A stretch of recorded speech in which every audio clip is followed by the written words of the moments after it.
The arrival of the UNDFEAT. The Solarian warships materialized at the edge of Earth's solar system, their obsidian hulls absorbing the light of the distant sun rather than reflecting it.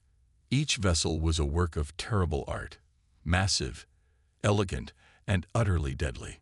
For 300 years, these ships had brought civilization after civilization to their knees. No defense system had ever penetrated their shields. No race had ever successfully repelled their advances. Earth was meant to be conquest number 87. In the Strategic Defense Command bunker beneath the Rocky Mountains, Commander Ilara Chen watched the holographic display with narrowed eyes as the alien fleet arranged itself into the familiar attack formation. Unlike the panicked officials around her, she maintained her composure. At 42, Chen had spent her entire adult life preparing for this moment, though few had believed her warnings about the threat lurking among the stars. "How many?" she asked, her voice steady despite the weight of humanity's fate resting on her shoulders. 57 capital ships and over 200 support vessels," replied Major Dawson, his face pale under the harsh bunker lights. "The same pattern as Mars Colony.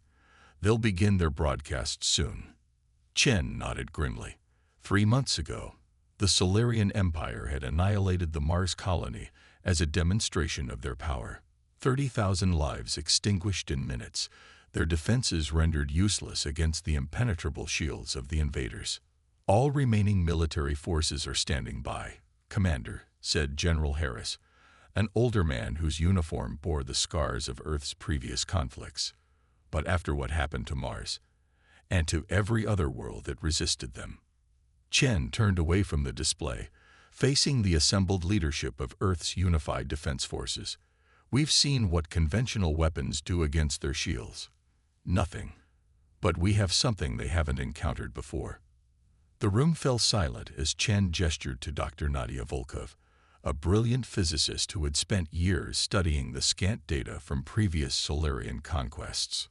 "The Solarian shields operate on a quantum resonance frequency," Volkov explained, her accent thickening with stress. "They're designed to adapt to any conventional attack, but there's a pattern in their adaptation algorithm, a vulnerability we can exploit."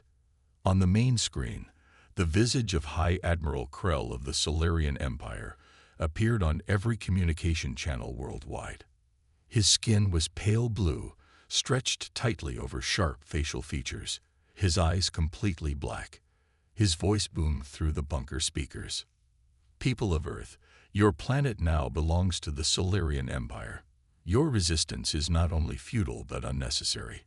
Surrender now, and you will be incorporated into our glorious civilization. Resist, and you will join the list of extinct species who foolishly challenged our supremacy." Chen muted the transmission. "They always give the same speech. They're arrogant, predictable, and that's our advantage." She turned to the assembled military leaders. "For the past 5 years, we've been developing the Resonance Disruptor Array. It's untested against their shields directly, but the simulations are promising." "Simulations won't save Earth," General Harris countered, his voice heavy with the responsibility of billions of lives. "No," Chen agreed, "but they give us a chance. A better chance than surrender." The plan was audacious. While the Solarians relied on their seemingly invincible shields, humanity would adapt old technology, analog systems that operated outside the expected parameters of advanced warfare. The Resonance Disruptor Array was a network of modified radio telescopes, repurposed to emit a specific frequency that might, just might, create a momentary weakness in the Solarian shields. "We've established 23 array sites around the planet," explained Colonel Jackson, the chief engineer of the project. "Each is capable of targeting a single Solarian vessel. If Dr. Volkov's calculations are correct, the disruption will last approximately 3 seconds per ship. 3 seconds to penetrate a shield that no civilization has breached in 3 centuries," General Harris said, shaking his head. 3 seconds is all we need," Chen replied firmly. "The kinetic impact weapons are ready, old-fashioned railguns, technology the Solarians consider primitive. But when those shields flicker, even for a moment, the Solarian ultimatum concluded with their standard 48-hour deadline for surrender. As the alien transmission ended, Chen addressed the room. "We have one advantage they don't expect. They've never faced humans before. Every other species they conquered had already achieved interstellar travel, had already adapted their technology to match the galactic standard. But we're still outliers, still unpredictable." She looked each person in the eye. "They expect us to either surrender or use conventional weapons that they've encountered 100 times before. They don't expect what we're about to do." The next 48 hours were a blur of activity. While world leaders publicly deliberated the surrender terms, buying time, Chen's team finalized preparations for humanity's last stand. The resonance disruptor arrays were powered up, their massive dishes pointed skyward. Ancient railgun platforms, once considered obsolete military technology, were reactivated and positioned around strategic locations. At the 36-hour mark, a single Solarian vessel descended into Earth's atmosphere, hovering above New York City. It was a scout ship, smaller than the capital vessels but still imposing with its obsidian hull gleaming under Earth's sun. Its purpose was clear: to demonstrate the Empire's power and hasten Earth's surrender. Chen saw the opportunity. Target the scout. All arrays in the Northern Hemisphere converge on that ship. In the New York defense sector, Lieutenant Maya Rivera prepared her team. They had trained tirelessly on the retrofitted railgun, a massive electromagnetic launcher capable of accelerating a tungsten rod to hypersonic speeds. The weapon was crude by modern standards, but that was the point. The Solarians wouldn't expect it. "Arrays charging," came the report from Mission Control. 80%. 90. Full power. Targeting solution locked. Chen took a deep breath. This would reveal their strategy to the enemy, but they needed to know if it would work at all. Execute. Across the Northern Hemisphere, 23 massive dishes simultaneously emitted a precisely calibrated frequency. To the human eye, nothing appeared to happen. The Solarian scout ship continued its menacing hover over the city. Then, for exactly 3.4 seconds, the air around the scout ship distorted slightly. The normally invisible shield rippled with faint blue energy, a sign of destabilization. "Now," Chen ordered. Lieutenant Rivera's team fired. The railgun launched its projectile with a thunderous crack that shattered windows for blocks around. The tungsten rod, moving at 15 times the speed of sound, crossed the distance to the Solarian ship in the blink of an eye. For the first time in recorded history, a Solarian shield failed. The rod penetrated the ship's hull, tearing through alien alloys never meant to face direct impact. The scout ship listed to one side, black smoke pouring from the wound in its perfect surface. In the bunker, stunned silence gave way to cautious cheers. Chen didn't join in. She watched as the damaged Solarian vessel retreated upward, back toward the safety of the fleet. "They'll change tactics now," she warned. "They'll come in force. But now we know. They can be hurt." Above Earth, High Admiral Krell received the news of the scout ship's damage with cold fury. In 3 centuries of expansion, no species had ever damaged a Solarian vessel. It was inconceivable. "These humans," he hissed to his second-in-command, "they will pay for this insult. Prepare the fleet for full invasion protocol. No mercy will be shown." As the massive Solarian fleet began to move into attack position, Chen addressed her commanders. "They're coming. All of them. This is where we find out if humanity deserves its place among the stars." The battle for Earth was about to begin. The breaking point. The Solarian invasion began at dawn. Hundreds of obsidian ships descended through Earth's atmosphere in perfect formation, their shields shimmering faintly in the morning light. Unlike their previous conquests, where they would target one city at a time to break a planet's will, the Solarians spread across the globe. High Admiral Krell had ordered a simultaneous attack on every major population center, a show of overwhelming force that no civilization had ever withstood. In the Strategic Defense Command bunker, Commander Ilara Chen watched the invasion unfold with grim determination. The enemy had adapted their strategy, but so had humanity. "They're dispersing to avoid concentrating our arrays," Chen observed. "Just as we predicted. Activate all defensive networks. Execute Protocol Thunderbolt." Around the world, thousands of smaller, mobile resonance disruptor units powered up. Unlike the larger arrays that had targeted the scout ship, these were more focused, designed to work in concert with local defense systems. Chen had taken a gamble, distributing Earth's resources rather than concentrating them in a few powerful installations. "Brisbane Defense Sector reports Solarian vessels in range," announced Major Dawson, his voice steady despite the gravity of the situation.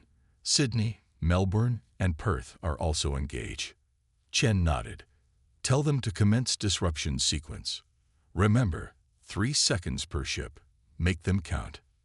In Australia, Colonel Leilon Nguyen coordinated the defense of the southern continent. As the Solarian ships moved into position above major cities, her teams activated their portion of the global network. The mobile disruptors, disguised as normal infrastructure or hidden underground, targeted the nearest enemy vessels. Disruption commencing in 3, 2, 1. "Mark," Nguyen ordered. The effect was immediate. Above Sydney, a Solarian destroyer's shields flickered momentarily, just long enough for 3 hypersonic projectiles to pierce its hull. The massive ship listed to one side, black smoke pouring from the wounds in its perfect surface. Similar scenes played out across the globe. In Europe, Asia, Africa, and the Americas, humanity's coordinated defense caught the Solarians by surprise.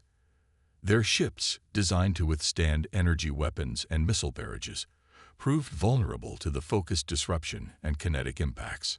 But the Empire didn't become the dominant force in the galaxy by being easily defeated. As reports of damaged ships reached High Admiral Krell, he ordered an immediate change in tactics. "They're attacking our shield generators," he snarled to his officers. "Impossible. No species has ever identified that vulnerability. Adjust shield frequencies and target their disruption sources." The Solarian fleet responded with devastating precision. Energy beams lanced down from the sky, incinerating detected disruptor arrays. In Madrid, Tokyo, and Cairo, entire defense sectors went dark as the aliens adapted to humanity's strategy. In the command bunker, the mood darkened as reports of losses poured in. "We've lost 15% of our disruptor network," Major Dawson reported grimly. "The Solarians are targeting our emission sources." Chen had anticipated this. "Activate the decoys and prepare Phase 2. Across the planet, hundreds of false disruptor signatures activated, drawing Solarian fire away from the real weapons. It bought time. Precious minutes that humanity desperately needed. Phase 2 of Earth's defense was even more audacious than the first. While the resonance disruptors had proven effective, they were only half of Chen's strategy. The second half relied on humanity's greatest strength: adaptability. "Launch the drones," Chen ordered. From hidden bunkers, thousands of small, unmanned aircraft took to the skies. Each carried a miniaturized version of the disruptor technology, allowing them to get much closer to the Solarian vessels before activating. High above North America, a squadron of these drones approached a Solarian cruiser. Too small to register as significant threats, they were ignored by the alien targeting systems until it was too late. When they activated their disruptors less than a kilometer from the cruiser's hull, the effect was immediate and dramatic. The cruiser's shields didn't just flicker, they collapsed entirely for nearly 7 seconds. In that time, railgun batteries from 3 different ground installations fired in sequence, tearing through the unprotected vessel. The Solarian cruiser, a ship that had participated in dozens of planetary conquests, broke apart in Earth's atmosphere, raining debris onto the uninhabited wilderness below. It was a turning point. As news of the successful drone attacks spread, defense sectors around the world adjusted their tactics. The tide began to shift. In orbit, High Admiral Krell watched in disbelief as damage reports flooded in. 17 capital ships severely damaged. 3 completely destroyed. It was unprecedented. "These humans," he growled, "they fight like no species we've encountered. Their technology is primitive, yet they found a way to bypass our most advanced defenses." His second-in-command, Commander Vex, approached cautiously. "Admiral, perhaps we should reconsider our approach. If we withdraw and regroup." "Withdraw?" Krell's voice was dangerously soft. "The Solarian Empire does not withdraw. We have never been defeated, and we will not start now. Launch the World Breakers." The World Breakers were the Empire's ultimate weapons, massive ships capable of cracking a planet's crust with sustained energy bombardment. They were rarely deployed, as most civilizations surrendered long before such measures became necessary. Their use signaled the Empire's desperation. As the 3 World Breaker vessels moved into position, Chen received the intelligence with growing concern. "They're bringing in their planet killers," she informed her team. "This is their endgame." Dr. Volkov looked up from her analysis of the Solarian shield data. "Commander, the World Breakers use a different shielding technology. Our current disruptors won't be effective against them." Chen had expected this. "That's why we have Project Achilles." Project Achilles was humanity's final gambit, a desperate plan that even Chen had hoped they wouldn't need to implement. In orbit around Earth, disguised as space debris, were 50 modified satellites. Each contained a quantum-entangled particle paired with another particle in the bunker below. "The quantum link is stable," reported Dr. Volkov. "If we proceed, there's no going back." Chen looked at the faces around her, tired, scared, but determined. The Solarians have never encountered quantum entanglement technology applied this way. They don't expect it because they consider our technology too primitive. That's been their mistake from the beginning. She turned to the communication officer. "Send the signal. Activate Achilles." The quantum particles in orbit received the command through their entangled pairs. Transmission that couldn't be detected or intercepted by conventional means. The satellites shed their disguises and accelerated toward the approaching World Breakers. High Admiral Krell noticed the approaching objects but dismissed them as desperate missile launches. "Their primitive weapons cannot harm the World Breakers," he assured his officers. "Proceed with the bombardment." The satellites reached the World Breakers' shields and, instead of exploding, phased through them entirely. The quantum entanglement created a bypass, a technology the Solarians had never encountered used in this manner. Once through the shields, the satellites attached to the World Breakers' hulls and detonated, creating precisely targeted breaches. Earth's railgun network fired immediately, launching specially designed projectiles into the breaches. The World Breakers, designed to withstand external attacks, but vulnerable from within, began to break apart. As the massive vessels exploded in orbit, the remaining Solarian fleet fell into disarray. For the first time in their 300-year expansion, they faced not just resistance but defeat. In the command bunker, Chen watched as the Solarian fleet began to retreat. "They're pulling back," Major Dawson confirmed, his voice filled with disbelief. "They're actually retreating." Chen didn't allow herself to celebrate yet. Maintain defensive positions. This might be a tactic, but it wasn't. High Admiral Krell, watching his invincible fleet suffer unprecedented casualties, made a decision that would change the course of galactic history. "Signal the retreat," he ordered. "We will withdraw from this system." Commander Vex couldn't hide his shock. "Admiral, the Empire has never faced humans before," Krell interrupted. "They've accomplished what 86 other worlds could not. They deserve respect." As the Solarian fleet jumped into faster-than-light travel, leaving Earth's solar system behind, humanity allowed itself to breathe. In cities around the world, people emerged from shelters to see the skies clear of alien vessels for the first time in days. In the command bunker, Chen finally permitted herself a small smile. "Send word to all defense sectors. The Solarians have withdrawn." The celebration was tempered by the knowledge of what they'd accomplished and what it meant for humanity's future. They had defeated the undefeatable, broken the unbreakable. 3 days later, as Earth began to rebuild, a single Solarian diplomatic vessel appeared in orbit.